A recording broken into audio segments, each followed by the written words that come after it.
মক্কা যেদিন বিজয় হয়ে গেল আমার নবী মক্কা বিজয়ের পতাকা নিয়ে মক্কার ভিতরে প্রবেশ করলেন। আমার নবী মক্কার ভিতরে প্রবেশ করে তিনি ডাকতে আরম্ভ করলেন, আইনা বেলাল, বেলাল কোথায়?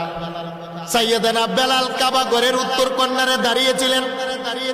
আমার নবী বলেন, বেলাল তুমি পিছনে কেন, সামনে আসো, পিছনে দাঁড়িয়ে আছো কেন? সাইয়েদানা বেলাল বলে, ইয়া রাসূলুল্লাহ, ইয়া হাবিবাল্লাহ, আমি হলাম গোলামের ছেলে, গোলাম। আমার বাড়িটা মক্কা মদিনাতে নয়, আমি গরিব, আমার টাকা নাই, পয়সা নাই, চামড়া কালো, বড় বড় সাহাবীরা আপনার সামনে দাঁড়ানো, আমি পিছনে দাঁড়িয়ে আছি, সামনে বিয়াদবি। আমার নবী বলেন, বেলাল আজকে মক্কা বিজয় অর্জন করলাম, মক্কা বিজয়ের একটা আজান হবে, বিজয়ের আজান আমি রহমতের নবী তুমি কালো বেলালের কণ্ঠে শুনতে চাই।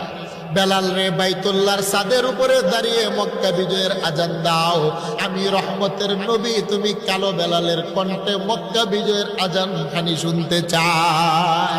আল্লাহু আকবার বলেন, আল্লাহু আকবার বলেন। সাইয়েদনা বেলাল রাদিয়াল্লাহু তাআলা আনহু আর বিলম্ব করলেন না, তিনি দূর দিয়ে কাবা ঘরের ছাদের উপরে দাঁড়াইলেন, আজান দিবেন, মক্কা বিজয়ের আজান। শত শত হাজার হাজার সাহাবায়ে কেরাম চতুর্দিকে দাঁড়ানো, মক্কার কাফেররাও চতুর্দিকে দাঁড়ানো। কাফেররা বলতে আরম্ভ করলেন।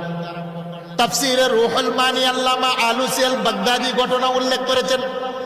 আসবাবুন নুজুলের ভিতরে আল্লামা জালালউদ্দিন সুয়ুতি রাহমাতুল্লাহি আলাইহি শানে নুজুল এনেছেন। আমার আল্লাহর নবীর কথা শোনার পরে বেলাল যখন ছাদের উপরে দাঁড়াইলেন আজান দিবেন, মক্কার কাফেররা বলতে লাগলো, মুহাম্মদ কেন একটা গোলামের ছেলে, গোলামকে মক্কা বিজয়ের মুয়াজ্জিন বানাইলেন? বেলালের বাড়ি হলো হাবশা, ঠোঁট মোটা, নাক মোটা, কালো, গরিব।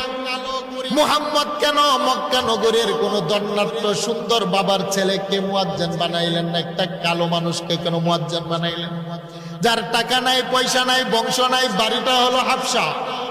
এই কথা শোনার পরে বেলাল আর আজান দেন না, তার চোখ থেকে পানি পড়তে আরম্ভ হলো। কারণ মক্কার মানুষে বেলালের চামড়া কালো, গরিব বিদায় মানুষ উপহাস করে।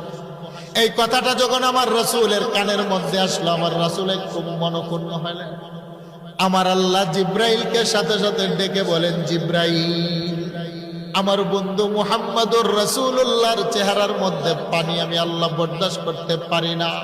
হে জিব্রাইল, কোরআনের আয়াত নিয়ে আমার বন্ধুর কাছে যাও। ইন্না আকরামাকুম ইনদাল্লাহি আতকাকুম। দুনিয়ার মানুষ তো মানুষের চামড়া দেখে বিচার করে, দুনিয়ার মানুষ মানুষের ক্ষমতা দেখে বিচার করে, সমাজের মানুষ মানুষকে মূল্যায়ন করে যার টাকা বেশি। বলেন ঠিক না বেঠিক?